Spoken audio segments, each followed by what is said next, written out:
Alors, pour la masse molaire, c'est quoi? C'est la masse d'une mole d'entité. C'est-à-dire qu'on prend un paquet qui correspond à une mole et on le pèse pour en connaître sa masse.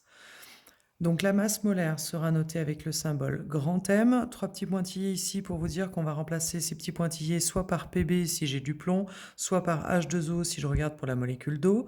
Et puis l'unité, le gramme par mol, donc gramme.mol moins 1.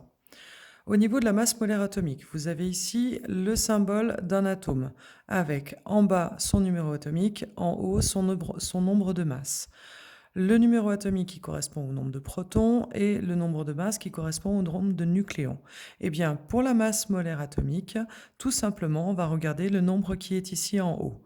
Donc, pour le plomb, grand M pour masse molaire atomique, 2 qui 2 Pb.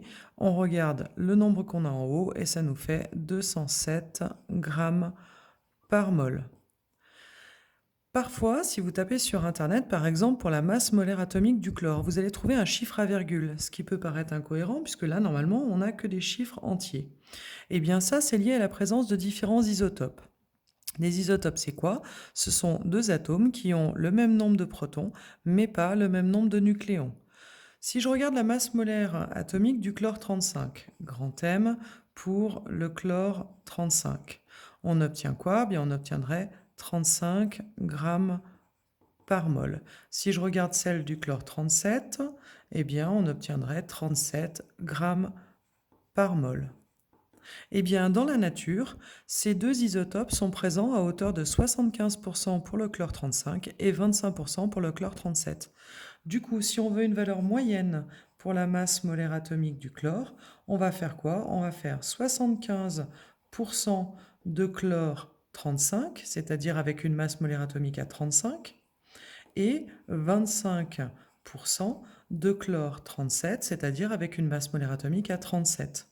Si vous faites ce calcul-là, vous allez trouver 35,5 grammes par mol pour la masse molaire moyenne du chlore. Pour les masses molaires moléculaires, alors dans une molécule, il y a quoi? Dans une molécule, il y a des atomes.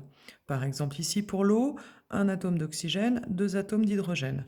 Du coup, pour calculer sa masse molaire moléculaire, on va faire quoi? Eh bien, on va regarder que dans une molécule d'eau, il y a deux atomes d'hydrogène, un atome d'oxygène.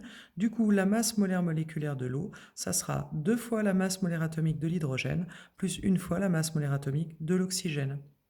Sachant que pour l'hydrogène, il y a 1 ici, on remplacera la masse molaire atomique par 1. Et pour l'oxygène, il y a 16. Donc 16 pour la masse molaire atomique de l'oxygène. Vous faites le calcul, vous trouvez 18 grammes par mol. Je vous ai mis quelques exemples. À vous de vous les faire tout seul. Vous pouvez mettre la vidéo en pause et puis moi je vous les corrige. Pour le glucose, la masse molaire atomique du glucose, c'est-à-dire C6H12O6. Alors, dans une molécule de glucose, il y a 6 atomes de carbone, 12 atomes d'hydrogène, 6 atomes d'oxygène. Du coup, on fera 6 fois la masse molaire atomique du carbone, plus 12 fois la masse molaire atomique de l'hydrogène, plus 6 fois la masse molaire atomique de l'oxygène. On remplace par les valeurs des masses molaires atomiques, donc 6 fois 12 pour le carbone, plus 12 fois 1 pour l'hydrogène, plus 6 fois 16 pour l'oxygène. Et vous trouvez une masse molaire moléculaire à 180 grammes par mol pour le glucose. Je vous ai mis un deuxième exemple pour l'oxyde d'aluminium, c'est-à-dire la bauxite. Dans la bauxite, il y a 2 aluminiums pour 3 oxygènes. Du coup, quand on fait notre calcul, la masse moléculaire de Al2O3, c'est quoi? C'est 2 fois la masse molaire atomique de l'aluminium, plus 3 fois la masse molaire atomique de l'oxygène, c'est-à-dire 2 fois pour l'aluminium, c'est 27, plus 3 fois 16 pour l'oxygène. Vous trouvez donc 102 grammes par mol pour la masse molaire moléculaire de l'oxyde d'aluminium. Pour les masses molaires ioniques, je vous ai mis un petit dessin ici. Alors, en gros, un électron correspondrait à une petite souris si le noyau était un éléphant. Donc vous voyez que finalement, une ou deux petites souris en plus par rapport à un éléphant, ça ne changera pas grand-chose à la masse. Du coup, pour les calculs de masse molaire ionique, on ne s'occupera pas de la perte ou du gain des électrons.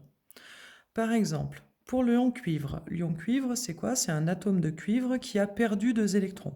Eh bien, la masse molaire ionique de l'ion cuivre, elle est exactement égale, quasiment égale, à la masse molaire atomique du cuivre.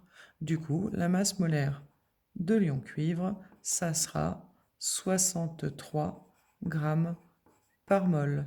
Et si vous avez un ion un peu plus complexe, type ion permanganate, MnO4-, eh bien là encore, on ne s'occupera pas de la charge.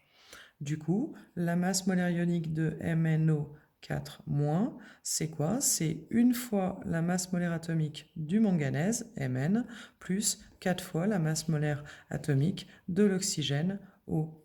C'est-à-dire une fois 55 plus 4 fois 16. Et là, vous trouvez 119 grammes par mol.